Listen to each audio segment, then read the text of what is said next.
Hi అండి, లక్ష్మీ ఫుడ్స్కి స్వాగతం. ఈరోజు మీకు నేను సులభమైన పద్ధతిలో టమాటా పుదీనా పచ్చడి ఎలా చేయాలో చూపిస్తాను. So please like, share and subscribe our channel. Thank you. ముందుగా పావు టమాటా, 10 పచ్చిమిరపకాయలు, 1 కప్పు పుదీనా, 1 కప్పు కొత్తిమీర తీసుకోవాలి. టమాటాలని ఇలా ముక్కలుగా కట్ చేసుకోవాలి. తర్వాత స్టవ్ వెలిగించి బాండీలో ఒక చిన్న గరిటె నూనె వేసుకోవాలి. తర్వాత నూనె వేడెక్కాక మనం తరిగిన టమాటా ముక్కలను బాండీలో వేసుకోవాలి. తర్వాత మనం పచ్చిమిర్చి వేసుకోవాలి. తర్వాత ఒక రెప్ప చింతపండు వేసుకొని మూత పెట్టుకోవాలి. 2 నిమిషాల తర్వాత చిటికెడు పసుపు వేసుకోవాలి. 5 నిమిషాల తర్వాత పుదీనా మనం వేసుకోవాలి.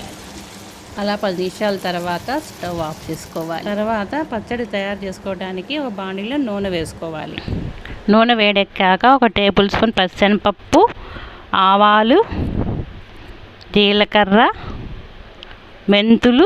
కొంచెం మెంతులు, మినపప్పు, ధనియాలు, 2 ఎండుమిర్చి వేసుకోవాలి. కొంచెం ఇంగువ వేసుకోవాలి. మగ్గిన పచ్చిమిరపకాయలను వేయించిన పోపులో వేసుకోవాలి. తర్వాత వాటిని మిక్సీ జార్లో వేసుకొని తగినంత ఉప్పు వేసుకోవాలి. వాటిని గ్రైండ్ చేసుకోవాలి.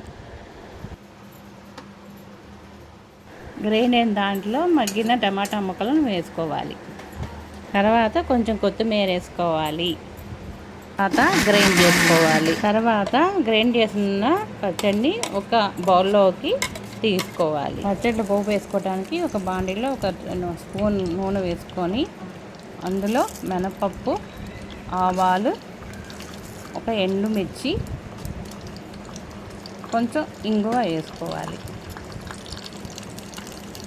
వేగిన పోపుని పచ్చట్లోకి వేసుకోవాలి. పైన కొంచెం కొత్తిమీరని గార్నిష్ చేసుకోవాలి. ఇప్పుడు మనకి రుచికరమైన టమాటా పుదీనా పచ్చడి రెడీ అయిపోయింది.